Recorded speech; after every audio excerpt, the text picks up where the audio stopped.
back. Well, this Thanksgiving week, we take a look back at the great causes our Fox and Friends viewers have supported this past year. Yeah, and last year, 9/11 firefighter William Gormley unfortunately died of illnesses related from responding to that attack. He was helping other people. His daughter, Bridget Gormley, joined us in September to discuss a documentary she made to raise awareness. The documentary is just like an elegy to my father and from my own experience. But as I was making it, I was realizing there's a lot more going on than meets the eye, and that a lot of people don't realize it. When my father first died, people asked me how he died, and I said cancer. And they said, was he a smoker? And I said, no, he's a responder. Now, with your generosity, Bridget has raised nearly $13,000 for her documentary to raise awareness about 9/11 related issues. She joins us now with an update. Bridget, thanks so much for being here. Thanks for having me. And thank you for your father's service and for highlighting this. First of all, just if you would explain the documentary, what you're raising awareness about. Yeah, of course. So in short, the documentary just highlights that first responders, residents, and workers are still getting sick from the 9/11 dust 17 years later. So it's the day that keeps taking. And I just want people to realize the severity of it. And you want to raise $25,000, so you're getting closer to the goal. Getting there. Thanks to the generosity of Fox and Friends Yes. viewers. What do you want to know? I'm active with the Tunnel to Towers charity, and they really help a lot of first responders and their families, and you do the run through the tunnel because of Stephen Siller. And I wonder, but we hear about Stephen's story. What do you want people to know about your father? Well, my father, like most people, was a responder. He's a fireman. He went down there when he was called. But over the years, 9/11 has become known as one day. But it's not one day. My father responded, as did other people, but also people were told to go back to work, and now they're all getting sick. There's an aftermath. And there's an aftermath, yes. I just want to let people know about that. And does the documentary go through his life or many people who have dealt with these illnesses? It goes through people that have passed away, people that are getting sick, and people that are sick, and also the legal battles in Washington. Our numbers show over 9,000 have been diagnosed with 9/11 related cancer. That number could be higher. What needs to be done? Well, what needs to be done, the VCF, the Victims Compensation Fund, is set to expire in 2020. There's a lot of good people working on it, John Field, Michael Barish, John Stewart, trying to get it extended. But I would like to tell people to get registered with the World Trade Center Health Program, and then enroll in the compensation fund. So we always remember and can never forget the over 3,000 people who were killed on that day. But you make a really important point about 9,000, you say, who have died since then in the aftermath. You came on, it was very emotional when you came on this year. What do you want people to do now to help make sure we never forget your father and all of those first responders and others who got sick after the fact? I just want people to know, because that's half the battle. A lot of people outside of the 9/11 community in New York they're unaware that this is an issue. So the documentary is called Dust. You need to raise more money. Folks can go to foxandfriends.com. That voice, Pete. We'll see you tomorrow. See you tomorrow. Welcome, everybody. I'm Neil Cavuto. You are looking live at the Atlanta State Capitol. Secretary of State Brian Kemp outlining his plans as the duly recognized incoming governor of the state of Georgia after Stacey Abrams conceded the race yesterday. She did so, doing a little bit of political kicking and screaming on that, saying that it wasn't a concession speech on her part. So she said there was a lot of gross mismanagement in the state's election. The governor-elect is no doubt addressing that right now. Let's listen in. It will be a state that puts hard-working Georgians first, no matter what their zip code or where they live. Thank you, and I look forward to taking your questions.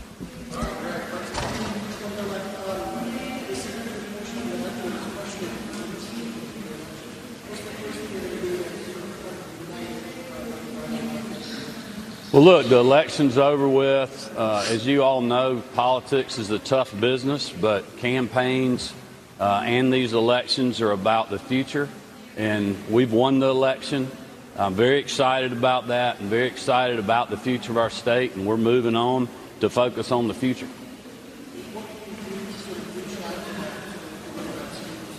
Representatives was talking about some of the press releases we saw last night, too.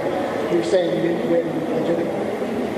Well, like I said, we're moving forward. The election's over with. It's been a long, tough process. I certainly appreciate Stacey Abrams' tenacity, how hard she worked, the campaign that she ran. She was a very tough competitor. But I'm proud of what we did as well. We got more votes than any governor in Georgia history, and I'm proud of that. Our folks are proud of that. but now we're going to move forward. You know, I've been running on a consistent message to put hardworking Georgians first for over almost 2 years now. I'm ready to get to work cutting taxes, you know, focusing on health care, especially rural health care, making Georgia #1 for small business, all the things that we talked about, strengthening rural Georgia.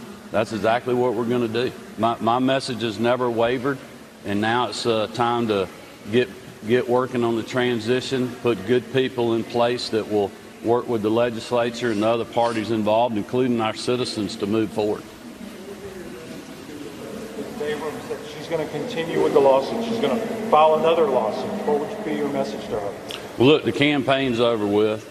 I'm moving forward. I'm going to be the governor. We got a very short time to transition and get ready to lead this state to build off the great work that's been done by, quite honestly, great governors before me. That is what my focus is on. It's what it will be on, and we're ready to go to work. What will some of your first priorities be when you get into office?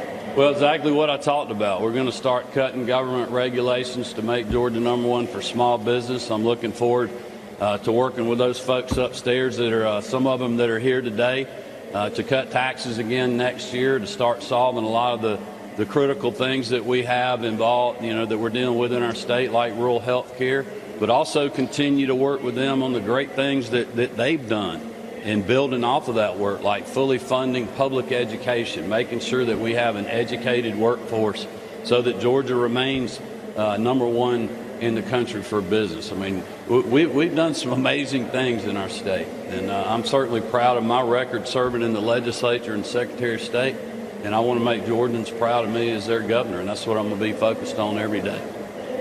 Brian, Governor, do you believe there were issues in the election, and do you believe there are ways to address those issues during the General Assembly, either through the budget or through legislation, whether it's replacing equipment or anything, you know, legally wise? Well, let me just say this, because I think Georgians out there need to know how much I appreciate the people that work in elections.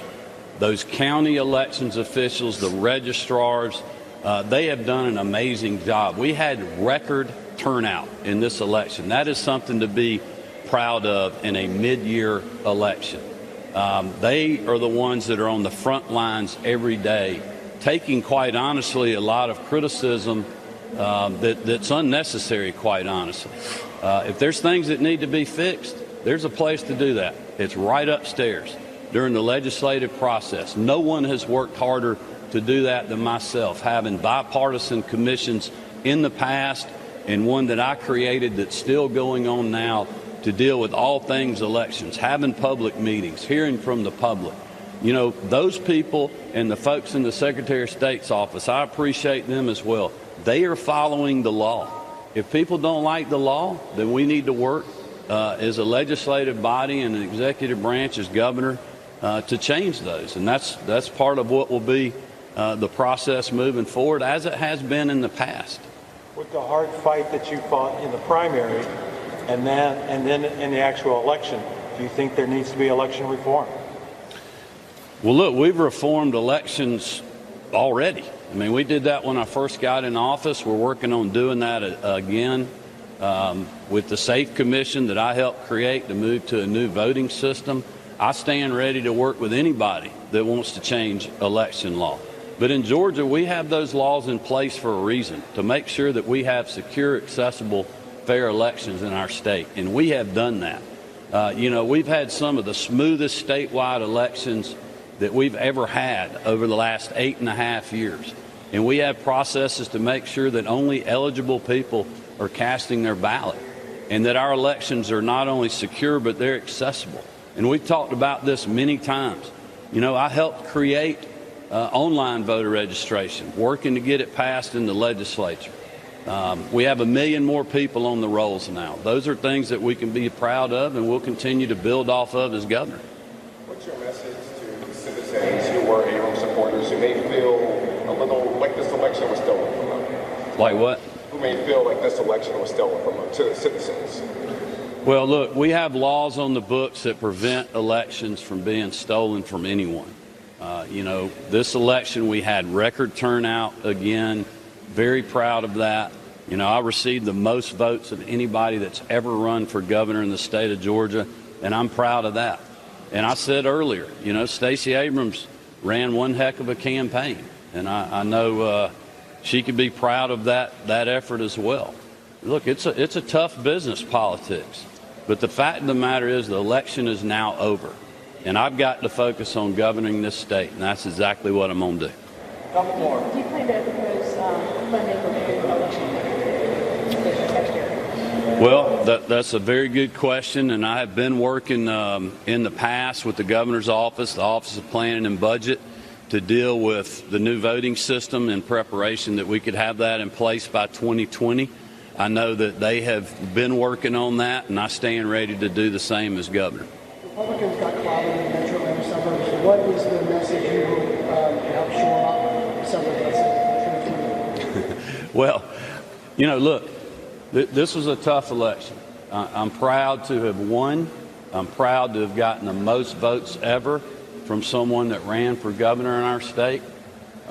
You know, I've dealt with the same type situation when I first ran for the legislature, won a very, very close race, and I'm going to do exactly what I did then. I'm going to get in office, and I'm going to do what I told people I would do, and give them a good reason to vote for me in 2022.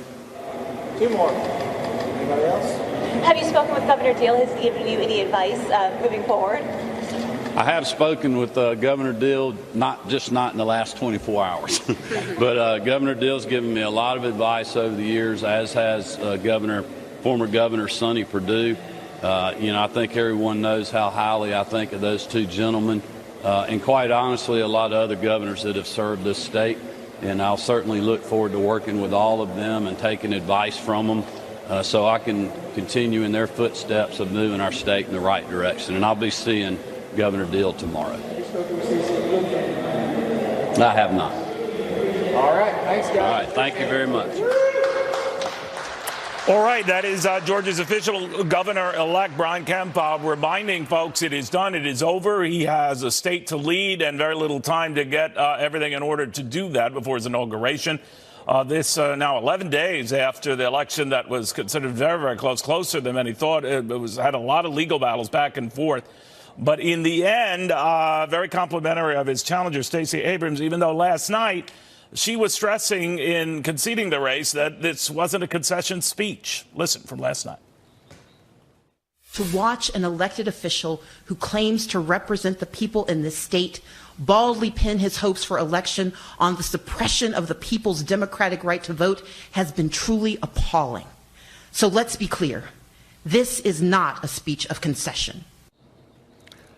All right, so the legal challenges continue. We should stress that Ms. Abrams is really focusing on what she had been calling voter disenfranchisement in large urban African-American areas that might have prevented 50,000 or so, largely African-Americans, from getting a chance to vote at all.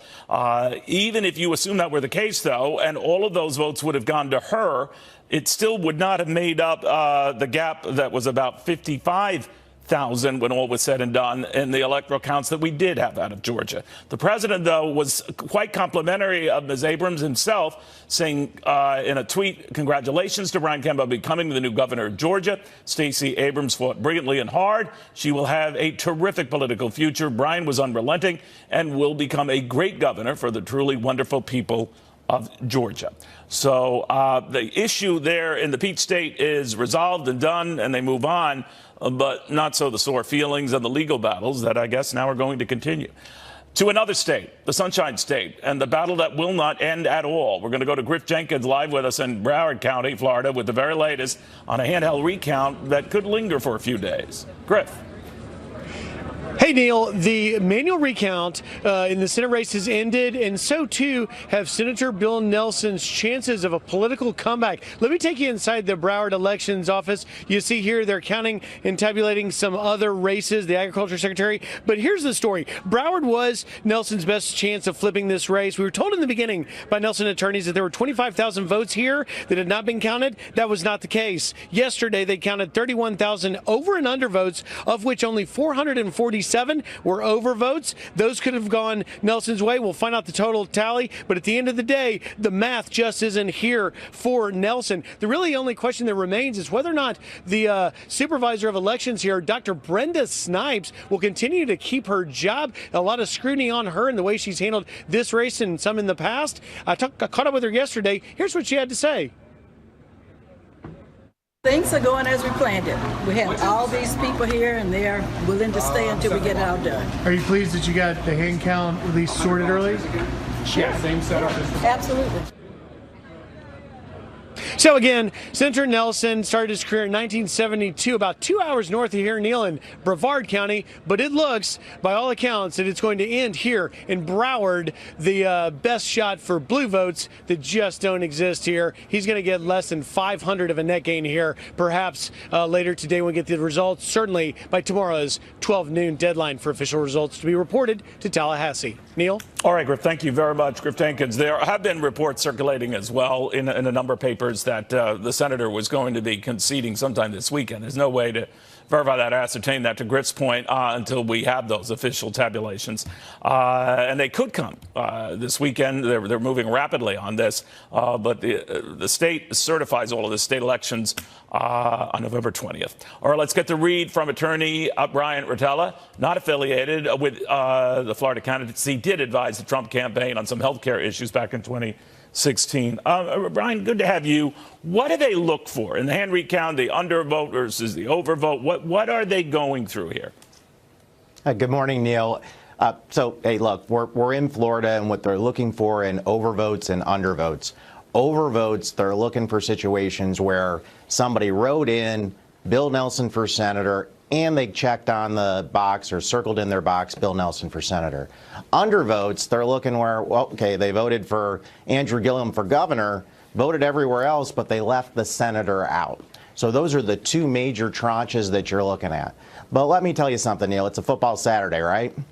Florida screwed all this up, for my legal opinion. And I know there's so many lawyers down here. It's like a Game of Thrones of White Walker lawyers in Florida. But let me tell you, on a football Saturday, what do we not do when we're looking for first downs? We don't bring the chains out when you're 2.5, 3 yards away, right? It's got to be within like 6 inches. That's what Florida's doing because of what we screwed up all the way back in 2000. Our Florida Election Reform Act of 2001 set this manual recount at 0.5%. No problem there. We saw the manuals go a couple days ago. They actually worked well, looked pretty accurate. The hand recount is at 0.25%. Well, 0.25% is like 12,000 votes. In the history of the United States, how many elections have been overturned when they went back to count votes when you're looking at that margin? And let's remember, in 2000, it was a 537 vote difference here in Florida between future President George W. Bush and former Vice President Al Gore. We got to change our law, number one, and take this hand count threshold down. Otherwise, I hate to say this to the rest of the country, we're going to be front and center in 2020, 2022, and 2024 probably again. Well, that's probably why the judge, who was arguing all these various legal challenges on both sides, has said that, Florida's looking like a laughingstock to the world. Having said that, Brian, I mean, I was curious as well about the so-called absentee and other ballots where there were signature issues and they have to verify the signatures. But even allowing for the back and forth on that, if Senator Nelson were to get all of those 4,000 plus votes, it wouldn't close the gap. So is it your legal sense that the votes just are not there for him? Game's over. Senator Nelson we need to have a reality show or an intervention. You know that show, Intervention? Senator Nelson needs an intervention. He's done. And in living here in Florida, I've heard some guests on other Fox programs, and of course yours, Neil, talking about Senator Nelson here in Florida. Obviously, I'm a conservative.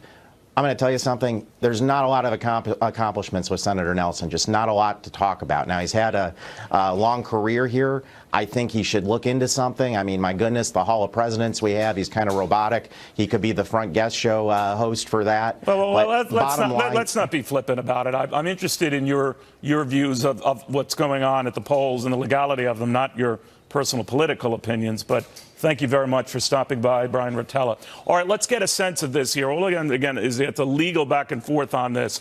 And the bottom line here, there is a procedure to go through, and the balance back and forth on this really depends on what ballots appear to be screwed up and what ballots appear to be legit, what ballots recognize intent. And there is this battle back and forth as to what to glean from what a voter might have left out if he or she left a particular position open. You've heard a great deal, particularly in Broward County, where the Senate contest or the Senate candidates were not delineated, were not voted on, but the gubernatorial candidates, the agricultural commission candidates, they were.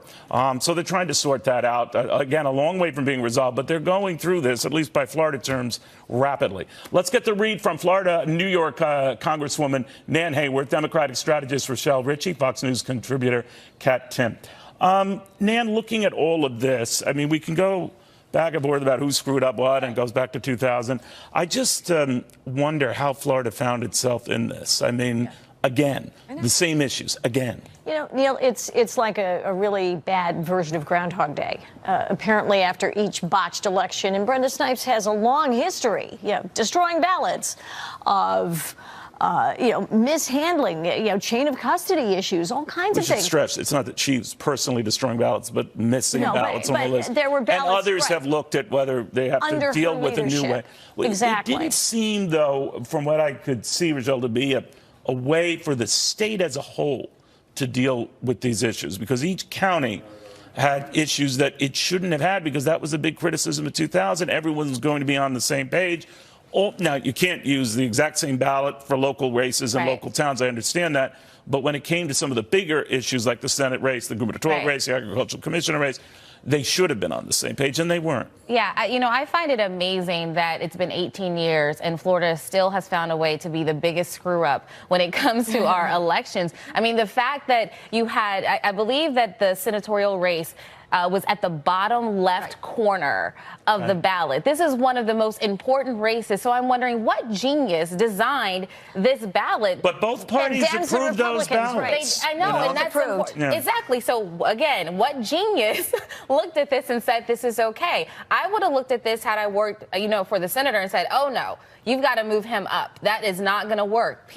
There's so much information on these ballots. Even when I voted here in New York, there's so much information on these ballots in two sides, and it unfolds, and it's like a pamphlet that you feel like you have to read. And I think that if we have these very important races, if we want to ensure that our electoral process works, we have to make sure that that the eye is attracted to what we really need them to focus on. And that's not to minimize the importance of the other races, but this was huge, and this was a huge loss for the voters in Florida. Bottom line, the voters in Florida, unless something changes, Kat, have elected Ron DeSantis their governor, albeit by a close margin over Andrew Gillum.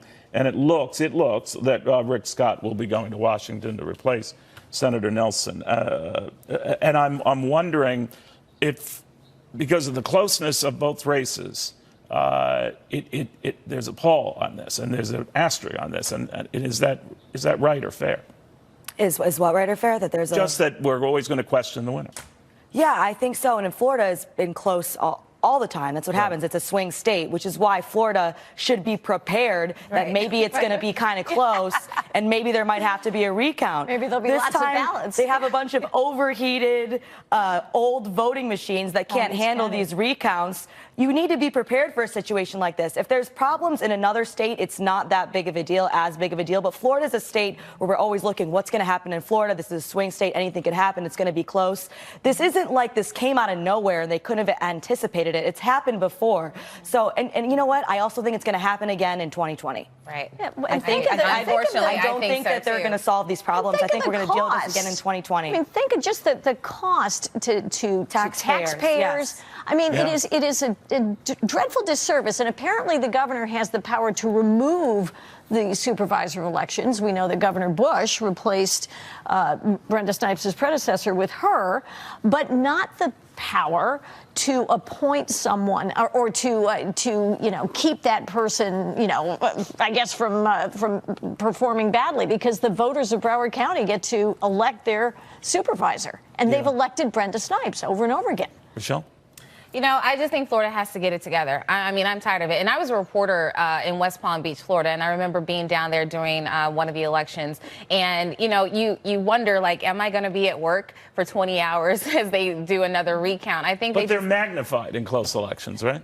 It is. And I just think that at some point, like I said, it's been 18 years. Soon it'll be 20 years. And if we have this problem in 2020, then it needs to be a federal deal with close elections. All right, we're going to show you what's going on right now in Florida, in Broward and Palm Beach, where it's looking at the Maxine Waters, who is going after a lot of banks who she fears that begun to think that they're going to ease up on regulations. She says it's not going to happen under her watch. She takes over House Financial Services. Then there's Bill Pascrell, the Democrat in New Jersey, who will have a key post with a subcommittee that looks at trade under House Ways and Means, who said that the president's deals he got on trade with the likes of Canada and Mexico, he has a lot of problems with them. Then you got Bernie Sanders, who's leading the Stop Walmart Act movement and wants to say that they can't buy back stock unless they pay all their workers at least $15 an hour. You got an idea here. There's a trend to this, and it's going to pick up steam. Fox News contributor Jonas Max Ferris, S&P Global Portfolio Manager Aaron Gibbs, and the Wall Street Journal's John Bussey. Aaron, do you on this sort of domino sort of railing after a lot of key financial interest and the boomerang effect? What do you think? You know, I'm not too worried about Waters when her biggest threat is I'm just going to be able to slow down things. She can't actually pass laws, so certainly having to brought in front of the committee, and that is certainly a cost. But I don't see a huge amount of power. She can, you know, we can see the financials hit for a day or two, but they tend to bounce back very quickly. And we don't see any big changes to the bottom line. So when looking at the financial sectors, I'm a big bank, or even a community bank, because she was very concerned about easing up on regulations here. Yep. I shouldn't worry, or I should a little bit? Well, your lawyers should worry. Okay. They're going to make a ton of money. And so you'd be paying a lot more to your counsel. But in general, your bottom line, we don't see any big impact because we had never brought in the deregulation into expected earnings changes so far yet. We're still expecting them to make, you know, a little below the broader market. So, yeah, it may take a little longer, but we're not expecting meaningful impact. What do you think, John? So I kind of buy this as well, because the rulemaking authority has already been passed down to the agencies, right? The SEC is kind of in the process of making rules on Dodd-Frank. She can't really roll that back. But there's a lot that she can do, and a lot of it is signaling forward, right? So maybe now in the next year or so, it's going to be, you know, pretty much the process that we're seeing unfold. But if she's signaling that she wants to roll back regulation over the long term, when Democrats perhaps get the presidency in 2020 or the Senate, if she's signaling to the market that that's in the offing, then you might begin to see other behavior in the stock market. But in the short term, this is pretty much status quo is kind of where it is. She can create a lot of sort of noise in the Congress by holding hearings and questioning, is the Consumer Protection Agency really protecting consumers? But there's not a lot she can do with the made law right now. You know, I thought the sleeper sort of movement of the week was Bill Pascrell in New Jersey saying, you know, before we go on to China and whether you got to deal with them, let's look at this Canadian pact, Jonas, and what we have with the Mexicans. And I don't like it. And I have serious problems with it. I agree to both of these fine guests' point about there's very little, you know, a Democratic House is going to be able to do. But since a lot of deals pass through there, particularly these, there they can do some damage or delay, or both. Yeah, I would disagree a little with the panelists. First of all, a lot of the plans Trump had are going to be slowed, if not stopped. So that's not necessarily a positive. As far as business as usual, I think you said, like, Maxine Waters says she's going to go after Deutsche Bank to see what deals they've done with Trump and the Russians. That doesn't seem like business as usual. If I was a shareholder in Deutsche Bank, I'd be a little concerned about that. Specifically, Neil, this goes back to Donald Trump's bank as well. He's the last. 20 years ago, when we did the Bush-Gore election, Neil, it was my first time I was on with you. We talked about the stocks, how they moved before the election, if you recall. I don't know if you recall. I still do. I'm very young. Before this election. That was the first time we had you, and you were 12, I believe. Yeah. And the stocks that were backing Bush were doing better before the election, and Bush won. Well, the bank stocks before this election have not been doing well compared to the S&P 500. So somebody was who bets a lot of money, investors, we're thinking this is not going to be good for banks. What's happening to this change, and the stocks Well, are they going to. could have been reading rates. Now right? there's plenty of other stuff that goes on. Interest All rates right. flat, the yield curve flattened out. In fact, you could make the same case that natural resource stocks have not gone up since Trump, and all Trump's done is taken away all the regulations that Obama put in on natural resources. But I still think it's bad for a bad environment for banks. Yeah, I would just say from an investor perspective, there's a lot more to what bank stocks do than just regulation. And regulation is something that really only affects once it's taken effect. Wall Street doesn't put a lot of value onto or changing the valuation of the stock until it's actually in effect. So the flattening yield curve is what's been holding down financial We should stocks. explain that as the, the gap between short or long-term rates, and when it gets to be darn near even, I mean, then they Then worry it's like, about well, a why do I recession. lend money for a long time when I'm not Well, going to but use it? it's not as if the House can't do some changes of its own with the Democratic majority. There is talk where the Democrats want to have just a simple majority to push a tax increase on the wealthy, for example. Now, that wouldn't go much further than, for example, in the Senate, or it would certainly get the blessings of the president. But it could change the way the House moves. Yeah. What do you think of that? So Jonas is right. I mean, it's not going to be business as Well, usual. and here he said such nasty things. But It's not going to be business as usual because what are going to be the unknown consequences of actions by the House, investigating Deutsche Bank, for example, or any number of things, including on something like trade. Yes, there's fast track is kind of limits the power right now of the Congress to affect the trade deals that the president is pushing, but they can always pull back from that and say, hey, you didn't consult us enough, and that's required by and they have to fast write track. off on it, right?